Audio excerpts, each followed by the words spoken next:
Right, we're back.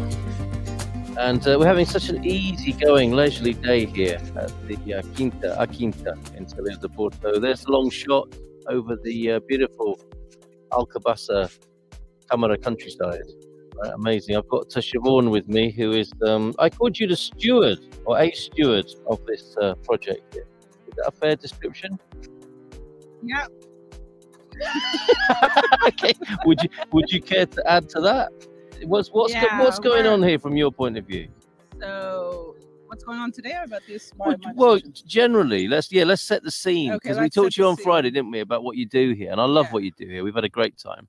I had to take the kids home because they've had a bit too much fun and they need to lie down now. Yeah. But there's something for everybody here, isn't there? Generally speaking, especially today and tomorrow, open day. But how did this all begin? How did this all begin? It was a couple of us, myself and Patricia Rego, that had this idea. I already had this land for 13 years, and was to create a space where people could network together, meet each other, Portuguese, foreigners, everybody together, and as well do our part for the community and for the sea and beach cleans and environmental stuff. And also, very important was to run programs for youngsters, so for kids and teenagers, just to bring them back to nature, especially coming out of COVID. So we do a lot of programs, a lot of hiking, outdoor sports, as well as getting to know our animals, which are in the back. We have a little farm and a horse, my horse, and some goats, some chickens, some ducks. And really, it's just to build a really creative, calm, nice Zen place where people can come and hang out. So mission accomplished. You think so? Yes, definitely. You're a fan. I am, no question. And today is the perfect illustration of that. I think you started off by saying a place for people to come and meet and hang out from all over the world. Yeah, it's happened today, isn't it? Yeah, and lots of dogs too. You know, and dogs, dogs all behaving nicely. Yeah. And you're like St. Francis. Every time you're around, the birds and the animals come. Is that right? Is that a good description? Well, like you were on the show on Friday, and there was a cockerel, every imaginable. The ark pulled into the bay. Yeah, and it wasn't fake. And actually, it's funny because they're always talking about like the waters rising on the sea and stuff, and we've often say, well, we'll just get a boat and pile everybody on. Yes, this could work. A Quinta, ao mar. Yeah, exactly. Ao mare. So so that's what this is about. So this weekend, I think even if you know people, don't know people, just come out and meet us. We have food. We have our food trailer going with delicious food. Yes, we have every option, vegan, vegetarian, you name it. Yeah. And we have Viniatopia here, who is they're from Peniche. They do all the natural wines by Marcus. Marcus is extremely knowledgeable, speaks, I think, every language. So when you say natural wines, Siobhan, you mean like organic, not too many sulfites? What's going on? That's exactly what my description would be. Well done, Carl. Yeah, but for more details about that, you'd have to ask the sir himself, because if I say that, he'll tell me that I haven't listened to what he's explained. But what I do know, Carl, the most important part is we can drink a lot and we don't get a hangover. Oh, because of the because of the lack of sulfate. Just grapes. Yeah, so that's really important. Oh, it is. And then we have in the back we have a little market which has a whole bunch of little people that are doing a whole bunch. It's quite a few sellers, so it's people that make their own crafts. Yeah. Also, we have a lady here from the village. Is that your DJ? No, that's the rest of the DJ. Okay, who's the lady from the village? The lady from the village. She was here earlier. Chats a lot, and yes, I saw her. She's our plant specialist. She knows everything about Salir de Porto and around everything to do for nature. Every neighborhood needs someone like that. What's her name? Marie de Graça. Marie de Graça. Yeah, she's a chatter. So if you take her on the radio, you need a couple of hours, but she's lovely. And then we have Larissa, who is DJing funky music in the tent. I like her vibes. She's got good vibes. Yeah, and it's all real vinyls. So yeah, just a nice place, and I think it's an awesome place to network. We have a lot of people here that are entrepreneurs as well. They're setting up projects. We have our in-house Portuguese teacher, Patricia. Who else do we have? Yeah, loads of people here. I did your conversational Portuguese class with Patricia. She's really good. Did you improve? Yeah, I think I did. Good. I felt more confident, and I really liked how easygoing she was about it. You know, sometimes in a teaching situation, it reminds you of school, doesn't it? And you can go to pieces. Yeah. And especially when you're learning a new language, it can become quite anxiety provoking. Yeah. She's very easygoing and great. With how she goes about it. But that's her personality. Yeah. Okay, well, I'd recommend it for anyone in the area. That's part of the Quinta, so definitely, seriously, people. Oh, and tomorrow, the exciting news, Carl, we forgot to say it. Tomorrow we've invited the gentleman that we actually order all our fruit trees from and all our plants. Oh, yes, yeah. So he's a local. He plants. He has his own plants. He also distributes. He sells at the 2 local markets, Caldas and Santana. Great. So he'll be heading here. Oh, with he'll his be at truck. Caldas in the morning. He'll be in Santana in the morning, and then he Yeah. comes here Right. in the afternoon. He says 3:30. So if you come around 4, he'll probably be here, and he'll have his truck, and you'll actually be able to buy a whole bunch of your fruit trees or whatever. And Now's he the time. gives the greatest like advice and everything. So he's coming because he supports us a lot as well. That's terrific. He's Portuguese, but don't worry. I think his son speaks English. He also speaks a bit of French, and there's enough of us here that can translate. It's always a for way everybody. to get through that, isn't there? Yeah, Definitely. with a smile, everything works here. Yeah, for sure. And what else do we have? We have people that have their own Airbnbs that are here. In the Bay. Jacqueline, who's the starter of an amazing artist as well. You know, Jacqueline? Yes, I do. She's here, and she also does that crazy swimming thing on the Tuesdays when they'll jump in the freezing cold water. Yeah, she's going to ring me one morning from the beach. I normally don't answer when she rings too early because I'm a bit more of a wetsuit girl. You've so far refused the invitation, have you? Yeah, I'm always busy. It's your kids club on Tuesdays. Yeah. So that's what we're up to, and then we have information about our summer camps. It's really just a nice weekend to chill out, hang out, and enjoy. And tune in. Here's the other thing, and this is how things work in. Can you hear the bird song in the background? Is that tape or is that the real? No, that's real. But that's because I thought you were playing a BBC sound effects record on Friday when you were on, but it was like actually one animal after another. And now we've got bird song in the background, which I didn't notice before, but now you're here, that they've come with you. Yeah. The other thing about being here is tuning into the kind of local community, grassroots Portuguese life. Yeah. And there's someone else here who has a knack for finding people property, which is a big deal at the moment, isn't there? And an amazing lady she here. She doesn't know. I think if you're talking about the same person I'm thinking about. Just in front of us. Yeah, she doesn't actually realize that. No. But it is really amazing because we have a very good mixed network. So for everything, I mean, my father and my mother, they've just bought properties, and we try and mix everybody together, networking with our Portuguese side, the foreign sides, and just all getting kind of on the same level because sometimes there's some communication problems. So definitely it helps that we have a lot of people here that are, I would say, half Portuguese, half foreign, half whatever. So it just helps out, and it's social, really is really a good place. Right? Yeah, and I can say that a lot of people that we know have met here at the Quinta, and go on and make their group of friends. It's not always easy, you know, Carl, when you arrive from the States or whatever, and you're new and you have 3 teenagers or whatever. No, I think you're a connector, networker. You're making life easier for people in ways that they never imagined they would maybe have a challenge. Right. And then you make it much easier when they come and meet new people, and And we're not always open, obviously, because there are a lot of things going on that are private. Yeah. So, or like groups and stuff. So opening weekends like this is just to kind of get everybody a chance to have the time to chat together as well. So okay, brilliant. Well, if you've got any questions for Siobhan of A Quinta, program of events throughout the year, classes for young people, well, a day, summer camps, summer camps, not classes really, but like an experience of being here and being on the beach and being in the hills. It's a taste of the old days in a way, isn't it? Like growing up, like. You're calling me old-fashioned, Carl. Yeah, I am. Yeah, in a good way, a lot right? of vintage. In a good way. We do like a lot of recycling. And also, we have the Tuesday. On Mondays, we have yoga teachers, physiotherapists, Tai Chi, conversation class. We make lunch. We just ask people to reserve before you come because obviously I'm actually the cook most of the time on Mondays. So, yeah. It's great. Now, I got a sense as well that what you're doing here is the solution to a challenge as well. You're addressing global issues, are you not? In your own way. Yeah, we're trying what's that? What's going on with that? I think it's my slight. I don't have kids myself. Pat does, and I just always think that we have to do our little part for this world. Mm-hmm. So yeah, just all our beach cleans and trying to turn beach garbage into art and working with other worldwide artists and people that have the same philosophy and passion as we're all just trying to do our little part for this world. So I think it's working. The word's getting out there. We've just been nominated for a huge award from Abu Dhabi, which is pretty impressive. It is. What's that? How did that happen?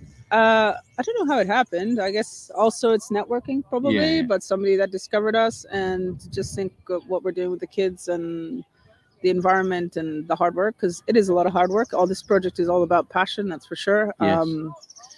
So yeah, it's a sustainability award, and basically what it would allow us to do is develop a little further, probably get rid of our diesel truck and get an electric truck. Yes. And just offer the programs to more kids and teenagers and adults as well. And do you more? Do you see that impact with the young people? Their Definitely, awareness definitely. growing? I think in general, I'd say we've had, been working for about 2 years now and running summer camps and camps for homeschooling kids during the week and stuff. And I'm very close to a lot of the kids. I think they're close to us as well. And basically, I realized that, even if I get them off the screens for 5 minutes a day, it's already good. And a lot of them really participate. I mean, they've even a few weeks ago, they ran their own disco. So it's just to get them more confident, more aware of what's going on. And the big idea is just to help them be positive adults in the future, because I think coming out of COVID, it's been tough for a lot of them, especially teenagers. So much, yeah. Like imagine, like at 18 they couldn't go out and get drunk or whatever. They had to wait till they're 20. Yes, it's awkward. So so those are all the kinds of things. So yeah, we're just on a little mission. I think we're doing well, and the local community, I think we're getting a lot of support. Yeah, how's that? How is the response from the local people? Well, Carl, if I'm honest, when we first opened and we talked about the project, most people thought we were some crazy gypsies moving into town. Most people didn't believe that we would manage to do what we do. But now, no, the president from the village, we have great support. The secretary from the village, they're behind us, and I guess it helps. We don't ask them for any money or anything. Yeah.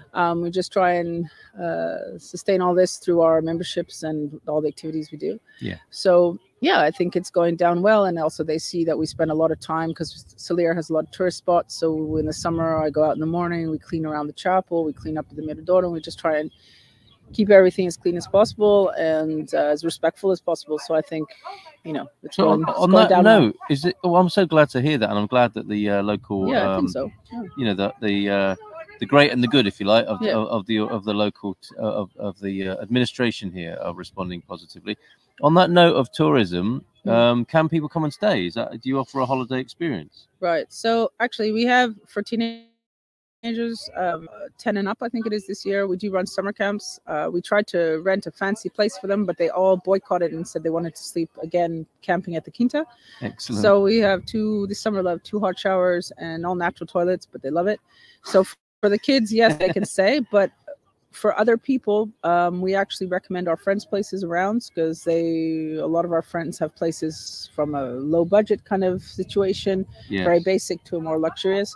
So part of the association, the deal is like we help networking and just make sure everybody finds a place to stay. Oh, terrific. So to suit any kind of taste or needs. That's right. And we work also closely with another company that's called, which is Miguel Castro. He's amazing. Yeah, Intertitles. So we do, actually, I've just been certified like him as a geo guide for the park in Lourinhã, which is the future. Right? Yeah, UNESCO. Yeah. So we do guides and stuff like that when people want to come out, and adults, most of them don't want to camp, and we don't offer a camping facility, but we recommend all our friends around us. And I think that's the best solution. So a family could come and the parents could take it easy, wander about while the kids are at the summer camp. Yeah. That's quite a good arrangement. And that actually, to be honest, you just let out one of our secrets, Carl. But as for next year, we are planning on doing a parallel kind of agenda. So the kids that are in camp, we can also give an agenda to the parents that they're self-sufficient. And hopefully, if all goes well, by the summer, Intertidal and us, we will have rental bikes, brand new rental bikes and electric bikes, so people can go out. So that's all the little things that we're working on, and we really do believe in working that we're stronger together. Yeah. So each one our specialty, and I guess I'm kind of networker. We're the networkers between everybody. Yeah. No, that's great. And Miguel, he runs Intertidal, doesn't he? Yeah. Which where you can go and kayak around the Obidos Lagoon, can't you? Yeah, and he has big surprises for this summer. There's other things going on. He also has a little boat, but he's got some cool things for this summer. He's a great guy. You and him, there's something really wonderful about how you've taken the stepped up, however you would call it, to do something brave. And I think that unites the pair of you in your values and vision. Yeah, and I don't think we see it as brave. I think we're both from the outdoor industry, so we've both always been very athletic and outdoors. We just happen to meet through friends at the right time. Yeah. And I don't think we're really brave. I think it's just we have an incredible natural park environment around us. And we just believe, both of us, as much as possible, that mixing that all together and educating people about nature and having fun outdoors. And I think everybody here has basically the same mentality, whether they have their Jeep or their outdoor tourism or your radio. It's all, we're all trying to share the same thing. We are, aren't we? It's a kind of same vibe. A vibe. Yeah. It's definitely. And we do, from an artistic, using an artistic metaphor, you do have the most incredible palette here, don't you, on the Silver Coast, ranging from, you know, Lourinhã and Peniche, all the way up to Nazaré. This is the most incredible landscape, isn't it? And so. Perhaps a little bit undervalued or underutilized. Would you say there are things that could happen that aren't yet? But but it's, you know, part of its charm, maybe. One of the Silver Coast, the problem with the Silver Coast is that people that really want to have the hot weather, sometimes here it's not the heat that people are expecting. Okay. I'd say we're like an average of like 26, 27s all summer. Yeah. And we're right on the coast, so it's kind of that wild nature. So people that like the wild outdoor kind of nature side of it, it's amazing. Yes. Right? Because we live with the hot. But if they want that kind of 30 degrees every day, no wind, this is not the place to be. No, okay. So I think for that reason, sometimes people get disappointed when they come here in August and we have the mist over us for like all morning. And actually we all like it because it means that we chill out a little bit. But it's not for everybody. But I do agree. And I think, I don't know if you agree, Carl, but things are changing very fast here. There's a lot of things going on, whether it be from the Portuguese that are setting up all kinds of artistic things, or there's something in the air, isn't there? There's something in the air, and we've seen a huge change in the last couple of years. And I think it's going to continue, and I think the government as well. They're trying to help out. Everyone's in a. It feels like we're in a movement of positive change. So well, I hope so. And I wanted to ask you, you know, kind of, we're going up in concentric rings from what you do here to the area, and to the country. How do you see Portugal's role in a changing world? Because I mean, we are in the middle of some incredible geopolitical global shifts, aren't we, at the moment? Yeah. An uncertain future. And you know what we've known, it seems to be crumbling a little bit, coming apart. How do you see Portugal's role in a changing world at the moment? Well, Portugal's interesting because it's a very small country, and people that live here a lot of people tell you they're backwards. So there are some things that are very slow. So when it comes to administrative stuff and stuff like that, sometimes it's slow. But then when you look at, I think, like the wind turbines, I think they were actually, if I'm not mistaken, one of the first countries to actually have nearly all the electrics off the wind turbines. See one from here. Yeah, we can see them from here. There's so many things that are so advanced, and I think that the younger generations is a country that loves their, as they call it, their terras, their soils, their lands. Yeah. So there's a certain culture that's very strong, and I think in many ways, I believe that they're really ahead of the game in many things. And also, it's a very, I don't know. I'm happy here. I like a lot of decisions that the government makes. I think they're always changing. No one's perfect, but they're always in the positive direction. And I really think when it comes to the environment and to the lands and the cultures, they're trying very hard to promote it and to preserve it. And I think that's essential. And I think the younger generation are amazing. The other thing is that they're very open-minded to the world. I've lived in other places, I won't name the countries, but where they stay kind of closed-minded in their own ways. And I think Portugal's not. So that's probably why I'm here. For me, it's a place where I've always said I feel the most at home. And it's only my great-grandparents that are Portuguese. It's nothing to do with anybody closer. I just feel at home, close to the old people, close to the young people. Well, that's it. And just relax. And it's safe. And for me, that's the biggest thing. Is the safest place I've ever lived. Yeah, well, it's definitely. That's a really good point. And how amazing to have that sandwich of the oldies and the new. Yeah. The young people with a sort of progressive open-mindedness, and the old folks with an incredible tradition of family life and connection to the land. It's really good. I don't know if you would get those two together. You might get a very forward-thinking younger generation. No, we like to mix the two. There's definitely both, isn't there? Yeah. And that's, I know that since I was younger, my mom lived for many years in Lisbon before I arrived. And what I always loved is like we go out to the best clubs in London and in Lisbon, sorry, Yeah. and we could be like the youngest would be like 18. And I know my birthday like 5 years ago, the oldest guy was like 89. We all went out together. Fantastic. And he was the last guy standing. Mm. The rest of us were all like had to go home. That's from a lifetime of training. If you're a Portuguese party animal, yeah, it's in your blood, isn't it? So I think it's, you know, it's all these things, and I think there's a certain respect. Like people really respect the family here, really respect their grandparents here. There's a very strong family connection, and for me, that's what I like. Is that, as you can see today, like the kids come in, everyone comes in, and there's a certain respect that everyone has for each other, and I think that is the key thing in Portugal, and we're in a beautiful place. Of course, I don't want to say too much because maybe we're inviting too many people. Yeah, you won't like it. Do you know? Yeah, you won't like it. It's terrible. It's very cold where we live. So, and let's the last question then. Thinking maybe 5 years, 10 years, or even 50 years in the future. You know, how do you see the project and the country? What would you like to see? How would the vision look? How would it manifest? Oh, Carl, you always give me the easiest questions. Not. No, I hope the future generations. A Quinta. What will happen here, for example? Well, what we hope will happen and what will happen are two different stories. So, but if all goes according to plan. If all goes according to plan, hopefully the younger generations and our families between us will take over, so that Patsy and I and Claire and the rest of us, the older generation, we can retire and be those 89-year-old party animals. And probably probably, let's be honest, we'll probably be sitting on a little chalet somewhere on our balcony with shotguns, knowing us. Do you know what I mean? At the end of the road, chair with our rocking chair with our horses running around. But no, that's kind of the goal, and the big thing is to see. So we call it a Quinta, but it's actually the Association Pelicano at the end, to be really a joint network with other huge international projects or small projects, but that we can work together and see that our efforts make a difference, see the beaches slightly cleaner in the summer. And the biggest thing is to see happy adults that have gone through our programs.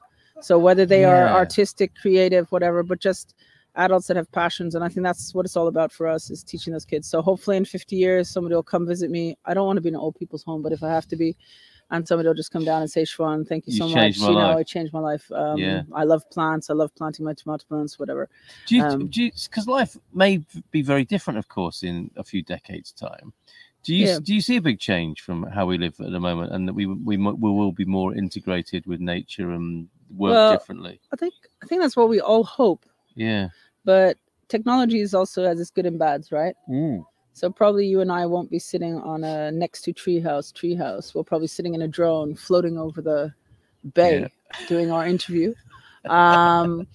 So I don't know. But you know what, Carl, to be honest with you, I kind of don't think that far anymore. I just think like, okay, do my part and let the next generations take over. And when I see the kids, they are so like they're way smarter, wiser, more open-minded, everything you name it. I find that they're way ahead. So this is meant to be the last question, but actually that prompts another one, which is your faith, trust, and connection to the younger generation. It sounds like you think the future's in good hands from your daily work. And not just from my daily work, Carl. Well, sure, you work with young people in a way that I think a lot of people don't. Yeah, maybe you experience. I don't know. I mean, nobody's perfect. I don't think anyone's perfect, and we have to keep doing our best. But I just think that when people tell me they don't like kids, it kind of surprises me, because I think, well, where do you think we came from? Right? You know what I mean? I don't really get it, and I just think that, like, I love to learn from the old people. You know, some of my greatest friends, I go fishing with the old guys in the village. I think I'm crazy where they take. And I'm always talking to the older ones. I actually prefer spending more of my time with the old ones that don't have many teeth and I don't even understand. But I like their what they teach me and stuff. So I don't know. All right, well, that's great. I mean, I was with I was talking to a guy called Stephen Jenkinson last Friday, a week ago yesterday, and he has a very interesting vision for the future. And I said, how's it going, your agenda and your hopes for the future? And he said, well, there's no payday with the work I'm doing. I won't see the results of my work. And I in a way, that's a bit sad, isn't it? Because you don't get to enjoy the benefit, but it's a long-term vision, so you wouldn't necessarily. But don't you think, Carl, like the generations before us, like if I think about my great-grandparents and stuff, when I hear their stories, they probably dreamed of something like this for us. Exactly. Like this kind of life. And I think that it's like when we plant trees, you know, we're planting trees, we're Yes. planting like walnut or hazelnut trees. You think we're never going to see a nut in our lifetime, probably, but you don't That's do the it for wonderful that. Exactly. You're And not I doing think it, it's are you? when you see yourself, you see yourself as part of a big team, part of the world. And of course, there's negative things. We don't need to talk about it because we know it all the time. But I think if we're, you know, if we all give a little bit, whether it for me, I see kids as not, doesn't have to be my child or my nephew. It's the children. It's the future. It's the children. Yeah. And yeah, I just want to know when I lay my head to rest wherever it is that I feel like, okay, You pointed it in the right direction. I've tried my best. I don't even know if I've done the right thing, but I've tried my best. Well, I was talking to the other Carl earlier on about, you know, how desperate he was to get his land sorted out and make it all happen. It doesn't have to be in our own time, does it? It's about maybe laying the foundations for the future. So. Yeah, for all I know, who knows? Somebody else will take over here or whatever. Like, really, and I think that's essential. And I was lucky enough, you know, many people know, and they say, oh my God, how's that happen? I was actually gifted this property from a lady who's still alive. She's 96 years old. And I think she had kind of an idea. And don't ask me why she chose me. And she believes in me. She's 96 years old. So I feel it's my responsibility to take that and transmit it to the next, whether it be, it's true, I'm more of the sporty person. Others are more artsy, musical, like musicians or whatever. But it's just transmitting our knowledge and trying to have happy adults. The thing that makes me sad today, Carl, is to see so many kids like suffering from depression and all that kind of stuff. And I think sometimes, you know, if we just push them in the water for a good swim and they get a bit cold and then jump out and run up the hill, there's some easy methods sometimes. So that's why we do all this. Yeah, it works for me. I did get a little bit anxious running up that hill. I'll leave it to the younger people. Do you go up and down the dune very often? This is the biggest one, second or biggest in Europe, isn't it? The sand dune here. Do you run up and down that? Well, in the summer I can be caught, but I get really excited about capture the flag because I have a very competitive side. And when the kids, so when the kids, we have odd numbers, I always have to play. And so last year I did, I think I fractured a finger playing and stuff. Did you? So yeah, the dunes they're nice, but you know, I also try to explain to the kids that the dunes, running up the dunes is actually erosion, but they understand it better when they see the sand coming down. Yeah. So no, I do run about with them, and I think, you know, I mean, I get like a sciatic problem and then another problem and all that, but I just think it keeps me young. And hey, brilliant. It's been so great talking to you. Next time. I think people have been enthralled by what you have to say here. We haven't had many questions, but I think we've had a lot of good listening. Antonio F is here. Always great to see you, Antonio. Botar Atoros, and we've had other people listening in today. If you're still listening, Panella River Lodge, obviously up there in Panella. Bob Wenger. We've also had Mauricio Mota. Olá, vocês estão numa bela região do Portugal. So he likes the Silver Coast. Uma boa continuação, I beg your pardon, de fim de semana. So wishing us an excellent ongoing weekend. Escrevam em português para treinarem os grandes ensinamentos da senhora professoral. Melhores cumprimentos. So best wishes from Orissa there. Really nice of you to check in with us as well. Owen's been in, Fiona and Simon, Glaucio D in Minnesota. Thank you for tuning in today. Corvillar is a place that Mr. S wants to go to, and shared some great information with us about Corvillar, especially how to pronounce it. Mark was tuned in as well. Thanks all of you who've tuned into the live stream from A Quinta today. Paul Richards in the Algarve, Barb Berry, and a couple of anonymous Facebook users. Thank you all for tuning in today. And I think the last comment, Siobhan, from Healthy Move Portugal, Matty, who was going to come over. He might come and see us tomorrow, actually. Hope so. We're waiting for him. Yeah, you know Matty, don't you? I haven't met him. I'm still waiting to meet him. Yeah, Matty. I'm still not sure if I can make it to A Quinta tomorrow. Loads to study, plus I need to clean my garden before I leave. Well, if you can come over for a couple of hours, mate, you'll meet. We'll motivate him. Exactly. Yeah. You'll go, but you'll maybe do it all tomorrow. Maybe he could buy a couple of trees and take it back on his motorbike. There's that. I would love to see that picture of him with his panniers full of fruit trees on the way back to Pombal. Cheers, Matty. Thanks, Siobhan. We'll leave the pictures running of the beautiful long distance. We'll come out of our tree house.